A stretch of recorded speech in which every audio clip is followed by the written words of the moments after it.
Halo teman-teman, ketemu lagi dengan saya di Donita Maya ID. Dan di video kali ini saya akan ngajak teman-teman jalan-jalan ke kota Bogor nih teman-teman, sambil kita nge-review mikrofon yang saya baru beli untuk DJI Osmo Action 5 ini ya.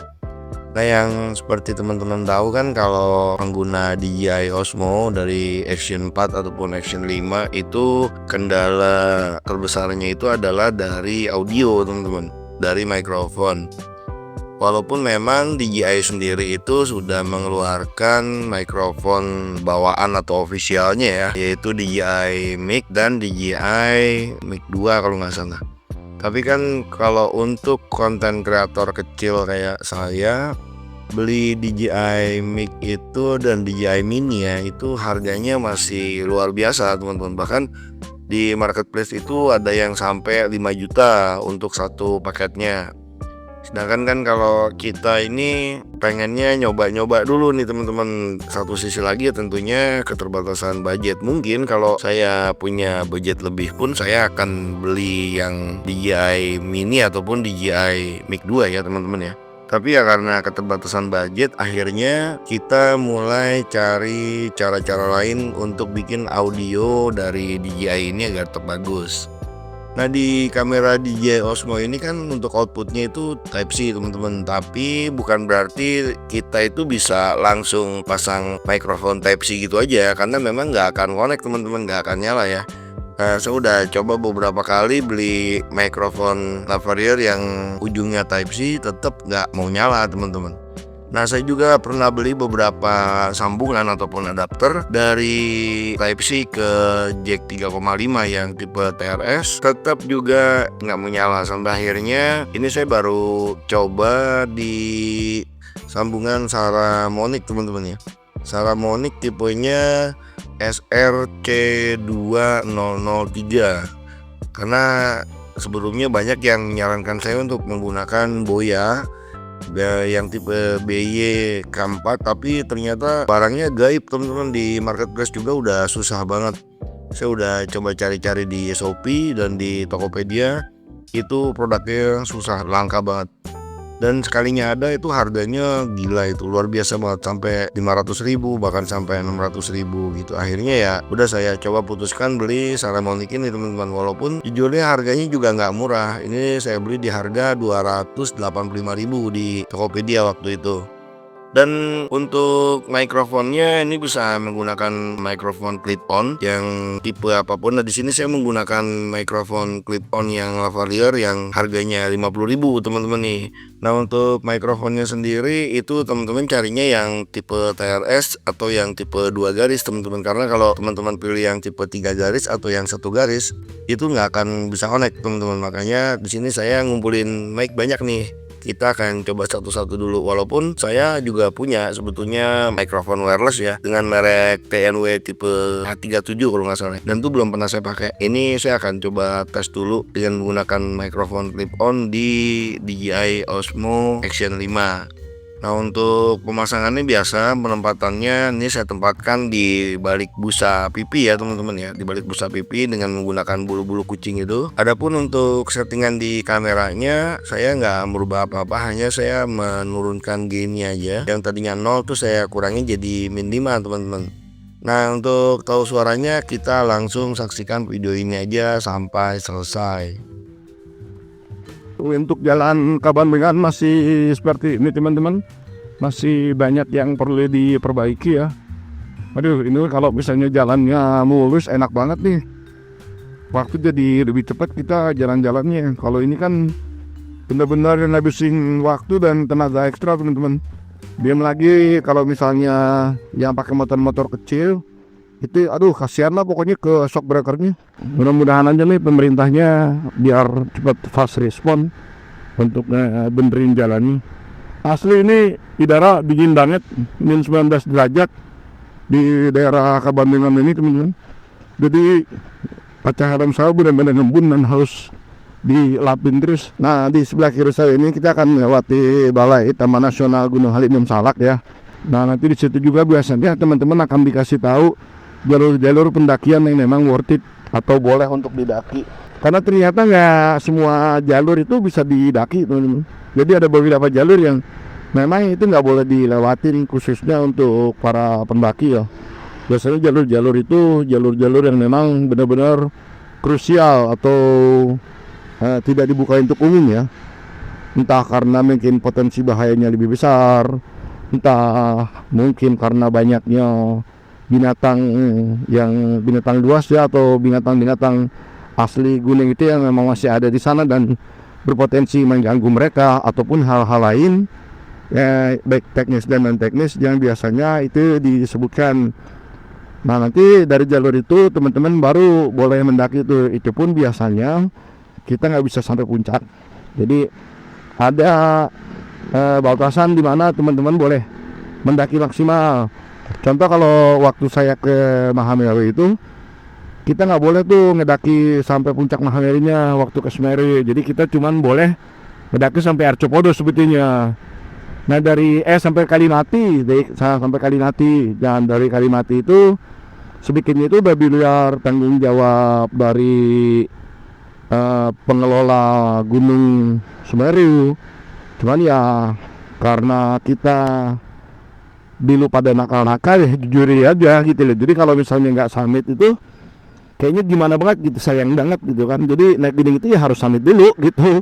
Jalannya benar-benar ini. Kalau pas berangkat sih enak ya, karena tenaganya kan masih penuh. Yang nggak enak itu kalau kita udah pas pulang teman-teman, aduh udah mah capek di jalanan. Terus kondisinya jalanan becek mungkin karena habis hujan. Wah pokoknya campur aduk deh.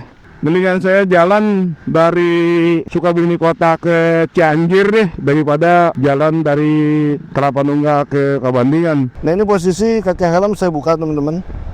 Saya buka satu step ya di sini. Kalau suaranya noise, coba diinfokan aja teman-teman ya. Karena kalau saya nggak buka gini, ngembunnya parah banget. Untuk bensin alhamdulillah udah full tank. Sebenarnya sampai ke Bandung juga ini kalau untuk bensin sih. Ini nggak usah takut lah untuk bensin, karena kemarin tuh saya udah isi full tank di pom bensin waktu jalan, sekalian ngetes kamera ya waktu kemarin itu. Nah ini saya belum tes mikrofon, mudah-mudahan aja mikrofonnya bagus, suaranya nggak dengung teman-teman. Karena repot kalau suaranya dengung, nggak enak. Kalau untuk video mungkin masih bisa kita edit ya, tapi kalau buat audio itu jujur nih susah. Kita bagus-bagusin juga kalau untuk audio itu jadinya nggak enak teman-teman.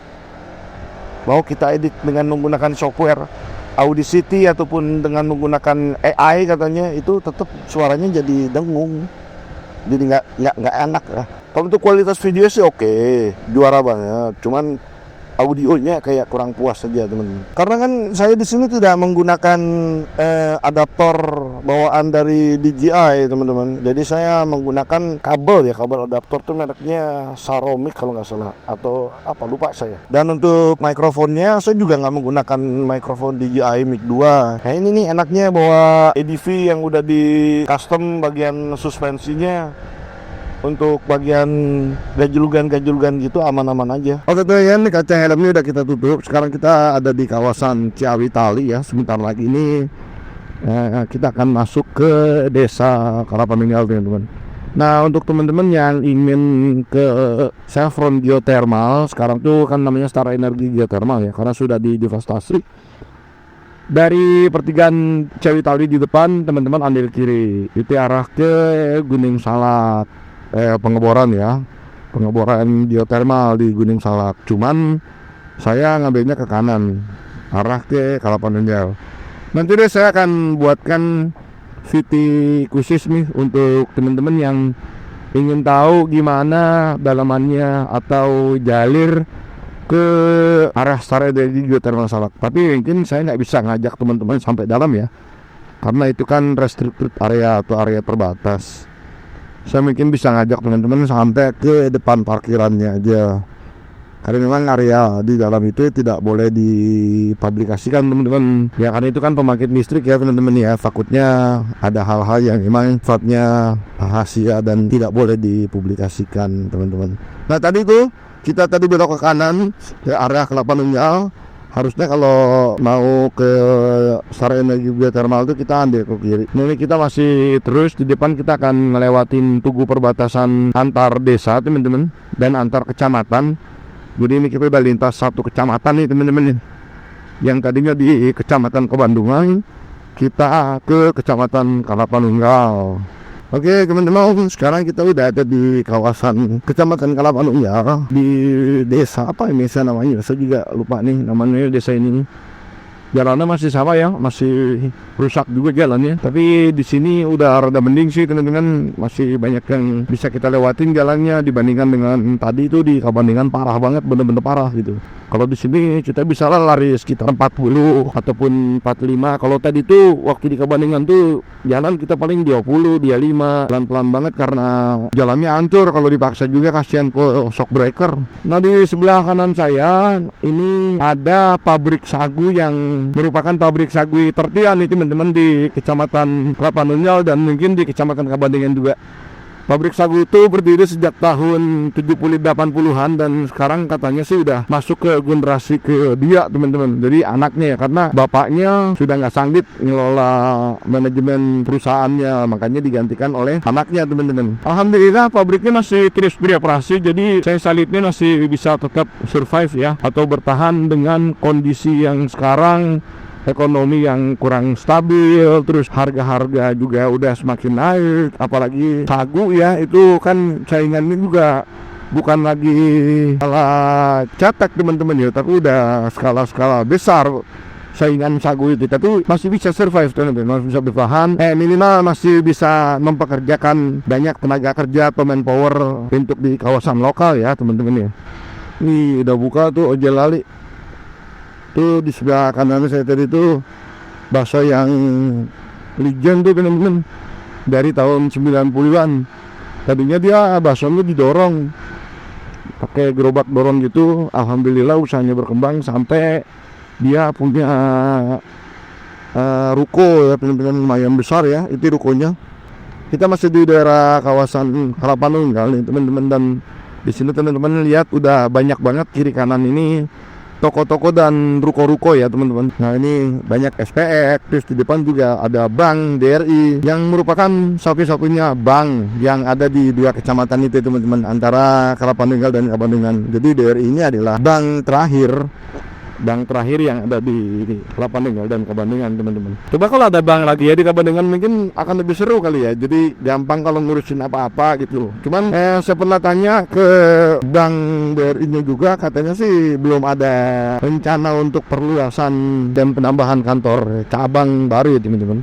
Jadi ya kalau misalnya orang Kabandingan mau nabung itu harus datang dulu ke Kecamatan Kalapanunggal, karena di Kecamatan Kabandingan nggak ada bank. Ini udah mulai pada pulang sekolah atau gimana ya, banyak anak-anak sekolah yang udah pada pulang walaupun tidak pada pakai helm ya. Aduh, ini yang saya sayangkan itu, mereka bawa motor tanpa menggunakan kelengkapan. Nah ini rada mending deh, walaupun di belakangnya nggak pakai helm juga. Tapi mendingan daripada ini pada nggak pakai helm semua. Apalagi itu ibu-ibu bonceng 4 orang, anaknya satu yang kecil di depan. Ya Allah, itu nggak safe tuh ya teman-teman, karena kan kita nggak tahu kayak gimana nanti keadaan di jalanan ya. Makanya tetap utamakan keselamatan. Nah itu teman-teman bisa lihat ya, motornya keren-keren. Mereka bisa beli motor bagus-bagus tapi nggak bisa beli helm. Itu ada yang jual kabel 12-24 core. Oh itu bukan FO apa? TDAM itu kabel apa, selang HDPE. Sangkaan saya kabel 24 core. Enggak, itu kabel apa, selang HDPE itu biasanya buat saluran TDAM. Karena sekarang TDAM jarang yang menggunakan paralon.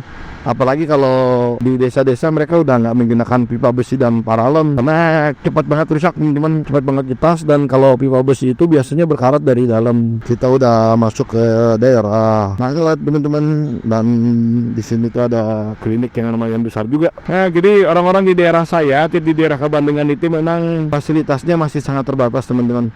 Untuk bank belum ada, untuk ATM juga belum ada. Jadi kalau misalnya ada apa-apa ya harus ke Kalapanunggal dulu, kita harus lari lintas kecamatan. Nanti baru kalau misalnya nggak bisa juga, baru nanti dirujuk ke rumah sakit yang lebih besar, dan itu lumayan jauh, adanya di daerah Cibadak teman-teman. Kita mungkin ke rumah sakit umum daerah Sekarwangi ataupun ke rumah sakit DKH ya yang ada di Cibadak situ.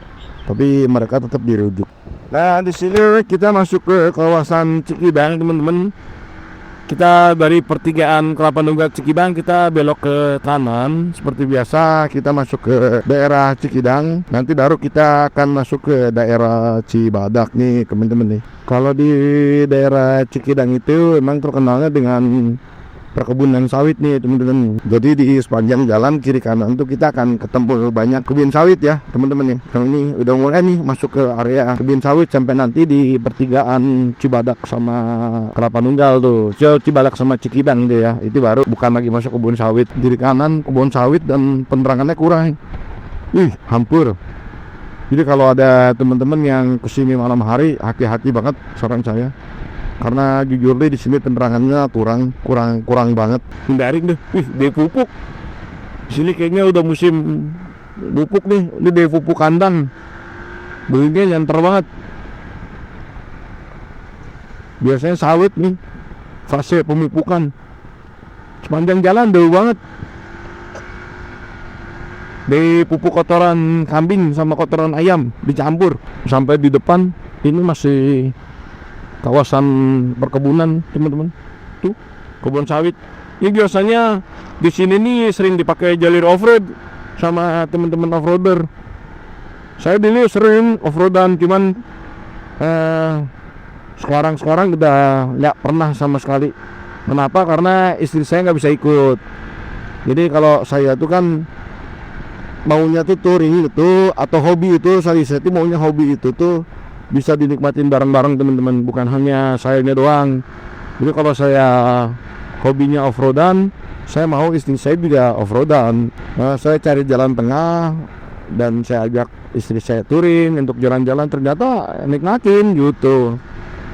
Nikmatin walaupun masih sebagai boncengan lah, tapi minimal kalau touring sama istri itu kan kita nggak ada perasaan dikejar-kejar waktu, baru nyampe atau belum nyampe udah ditelepon, sampai mana nih kok nggak dikabarin ya itu kan. Jadi kalau sama istri itu ya, sama istri itu kan kita mau pulang sebulan, kayak kemarin waktu di Bali saya sampai 15 hari kan, itu nggak ada deg-degannya gitu loh, bener-bener enak aja. Terus untuk gear sama outfit kan juga kita nggak bohong, nggak bisa kita bilang wah nih beli buat action cam sekian padahal harganya lebih mahal.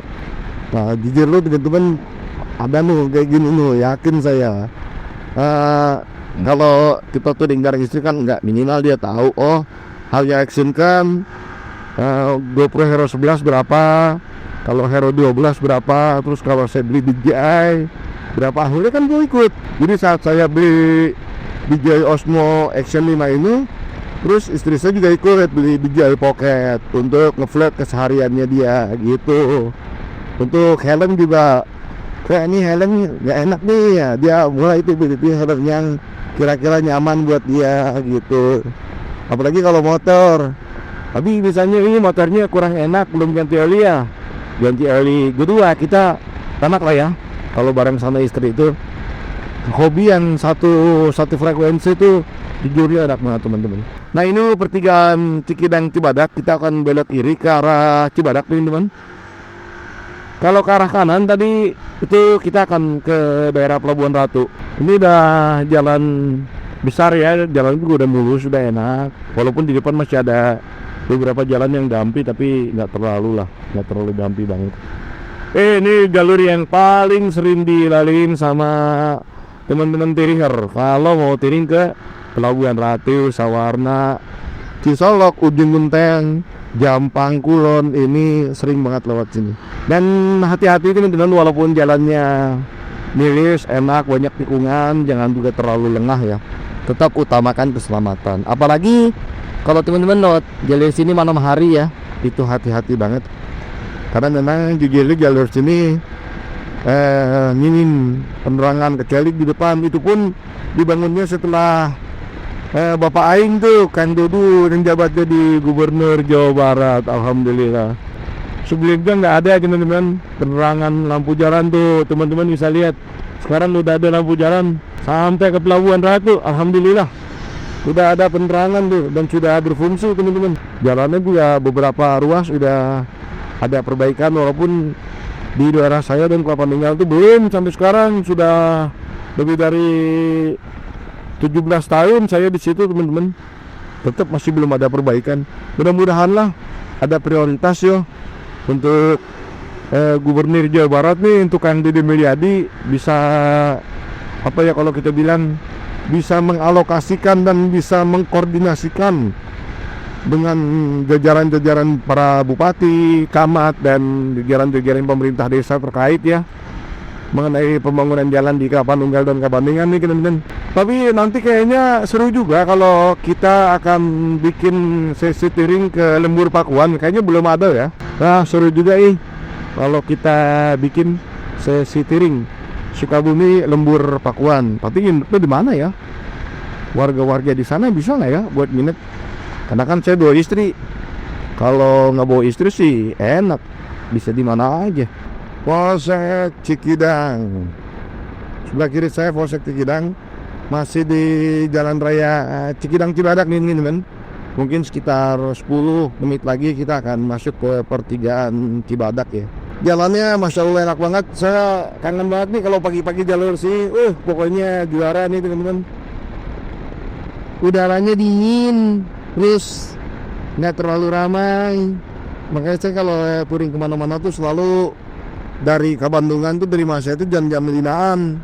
Jadi sampai sini tuh pagi ya, jam 6 tuh masih lebih dingin dari dulu ya. Pokoknya gokil, keren banget. Nah untuk kecepatan ini gue bisa sedikit kita naikkan ya teman-teman. Ya masih aman lah kecepatan segitu. Tikungannya, jalannya sekarang kok rada jelek ya. Dulu terakhir saya lewat masih rada bagus, sekarang udah banyak banget tambahan. Jadi hati-hati loh untuk temen-temen yang lewat jalur sini, apalagi malam, banyak banget tambahan. Jadi nggak rata jalannya. Tuh, lagu gerudugan ya. Oh iya tuh di depan ada perbaikan kayaknya teman-teman. Ini hal-hal kayak gini yang bikin saya ngeri ini di sini teman-teman. Jujur aja, waduh di sebelah kanan ada truk juga. Makanya saya kalau ketemu kendaraan kayak gitu, saya salip langsung. Kita jauhin deh, jangan deket-deket, serem. Sini jalan provinsi apa jalan kabupaten kayaknya? Saya sih jalan kabupaten deh. Ini daerah Leweng Betarti kan.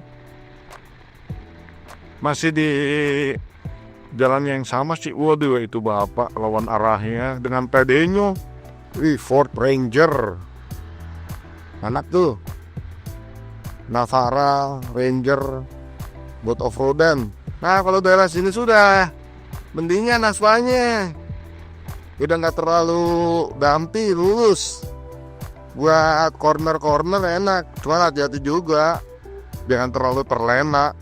Jalan Cikidang, teman-teman. Di depan nanti ada pertigaan Pamurian Cikidang Cibadak ya. Hati-hati aja yang seneng corner, jangan terlena. Di sini tikungannya emang enak-enak, membius. Pokoknya bener-bener apa ya, menggoda nyali nih. Ada mobil di depan mau nyalipnya kagok. Kalau teman-teman mau ke Cibadak tuh arahnya ke kanan. Nah di sini nih kita akan ambil arah kiri nih teman-teman, arah ke Parung Kuda. Oke teman-teman, demikian video kali ini dan saksikan terus video selanjutnya. Nah untuk episode selanjutnya kita akan lanjutkan perjalanan kita dari Cikidang menuju Bogor, kemudian mengelilingi kota Bogor dan pulang lagi ke kota Sukabumi teman-teman. Nah untuk link video selanjutnya itu saya akan cantumkan di deskripsi, jadi pastikan ditonton terus. Oke, terima kasih teman-teman. Salam sehat dan salam rahayu.